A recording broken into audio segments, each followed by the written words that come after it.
The year 2012 remains etched in Australia's collective memory, not for joyous celebrations or national triumphs, but for a series of harrowing crimes that shook the nation to its core. From the heartbreaking disappearance of a young boy to the brutal murder of a woman walking home, these cases gripped the nation's attention, sparking widespread fear, outrage, and a profound sense of vulnerability. The crimes of 2012 transcended the boundaries of mere news stories. They became national tragedies, prompting widespread public discourse on issues of personal safety, law enforcement, and the very fabric of Australian society.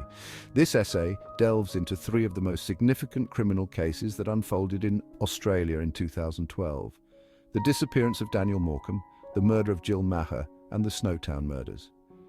By examining the facts, key events, and outcomes of these cases, we gain a deeper understanding of their profound and lasting impact on Australian society, the legal system, and the political landscape. On a seemingly ordinary afternoon in December 2003, 13-year-old Daniel Morecambe vanished from a bus stop on the Sunshine Coast, Queensland. The image of the lanky teenager with his bright smile and mop of blonde hair became seared into the nation's consciousness as his disappearance sparked one of the largest missing persons investigations in Australian history. Daniel's parents, Bruce and Denise Morecambe, became tireless advocates for their son, their unwavering hope and determination resonating deeply with the Australian public.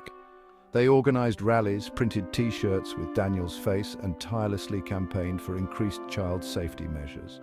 Then, in a stunning turn of events, a breakthrough came in 2011. A sophisticated undercover police operation spanning several months led to the arrest of Brett Peter Cowan, a known sex offender. Cowan, who had been a suspect early in the investigation, had confessed to undercover officers, providing chilling details about Daniel's abduction and murder. The arrest sent shockwaves through Australia, bringing a mix of relief and renewed anguish. The trial of Brett Peter Cowan in 2014 was a media spectacle, captivating the nation's attention as the prosecution methodically presented its case. The evidence against Cowan was overwhelming, including his confession to undercover officers, DNA evidence linking him to Daniel's remains, and the testimony of witnesses who had seen him near the abduction site. After weeks of harrowing testimony, the jury found Cowan guilty of murder, indecent dealing with a child under 16, and interfering with a corpse. He was sentenced to life in prison with a minimum non-parole period of 20 years. While the verdict brought a sense of closure and justice to Daniel's family and the wider community, it also ignited a fierce debate about the adequacy of sentencing laws in Australia. Daniel's murder served as a chilling reminder of the vulnerability of children and the need for constant vigilance and proactive measures to protect them from harm. Just months after the nation had begun to grapple with the horror of Daniel Morecambe's murder, another crime sent shockwaves through the community, this time in Melbourne. On September 22, 2012, Jill Maher, a 29-year-old Irish national, vanished while walking home from a night out. Her disappearance sparked a massive search effort and a media frenzy. CCTV footage captured her last moments, unaware of the danger behind her. The footage showed a man, Adrian Bailey, approaching Jill before she disappeared.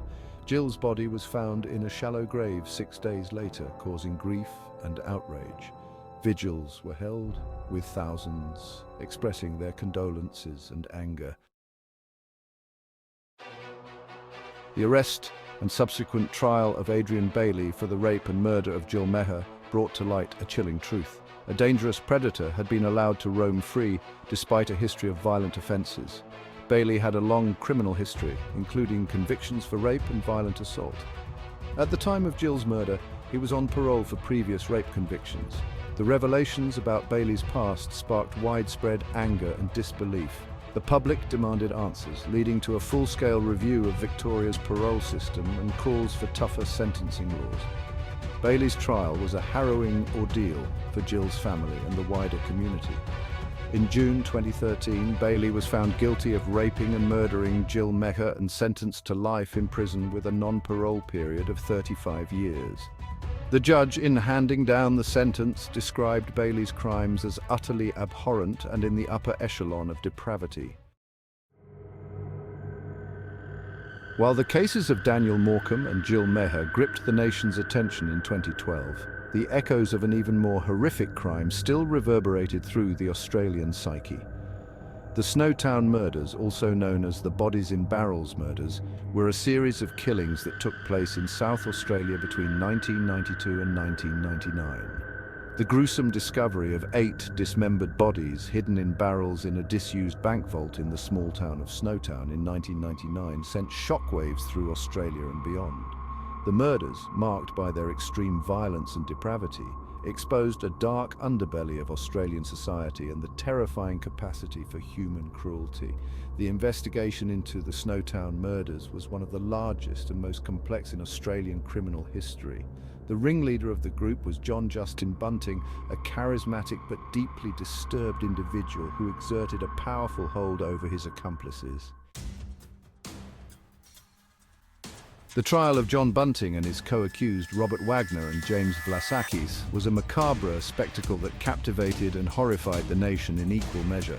The prosecution presented a mountain of evidence, including gruesome crime scene photos, DNA evidence, and chilling testimony from witnesses who had witnessed the group's escalating violence.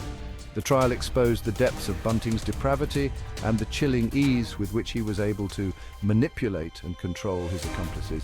Witnesses described how he had gradually desensitized his followers to violence, turning them into willing participants in his twisted games.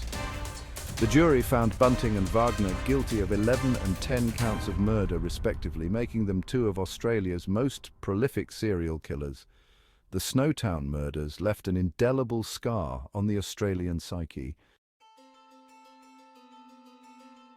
The major crimes of 2012, along with the lingering shadow of the Snowtown murders, had a profound and lasting impact on Australian society.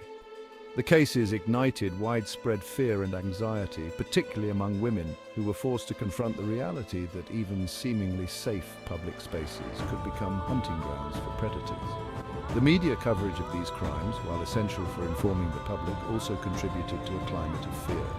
In the wake of these crimes, there was a noticeable shift in public attitudes towards crime and punishment.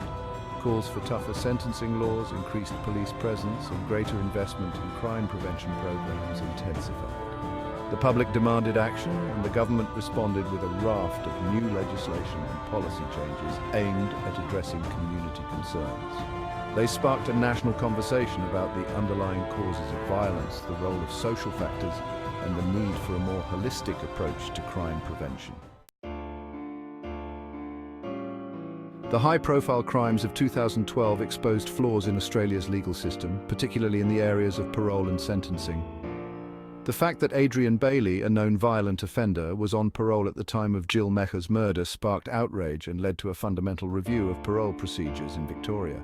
The review resulted in significant changes to the parole system, including the introduction of stricter eligibility criteria, increased monitoring of parolees, and tougher penalties for breaches of parole conditions.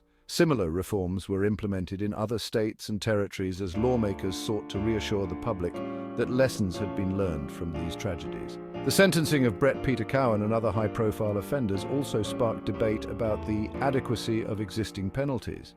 Many argued that the sentences handed down in some cases did not reflect the gravity of the crimes committed, leading to calls for mandatory minimum sentences for certain offences.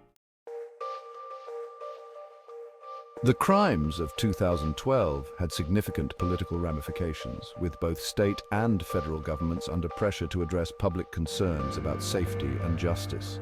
The Victorian government faced heavy criticism for its handling of the parole system after Jill Meher's murder. Premier Ted Baillieu apologised to Jill Meher's family, acknowledging the parole system's failings. The government's response included a review of the parole system and a new ministerial council on violence against women. Prime Minister Julia Gillard announced measures to improve community safety, including increased funding for law enforcement and national initiatives to combat violence against women. The crimes that shocked Australia in 2012 serve as a stark reminder that even in a country often perceived as safe and peaceful, darkness can lurk in the shadows, These cases forced Australians to confront uncomfortable truths about the nature of evil, the complexities of the criminal justice system, and the ongoing need for vigilance and proactive measures to protect the most vulnerable members of society.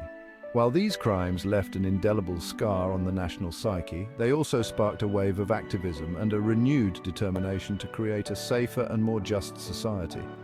The public outcry led to significant reforms in areas such as parole, sentencing, and domestic violence prevention. The fight against crime is not a battle that can be won by governments or law enforcement agencies alone. By working together, by speaking out against violence, by supporting victims, and by fostering a culture of respect and empathy, we can create a future where such horrific crimes become a distant memory, a chilling reminder of a darkness that we, as a nation, have overcome.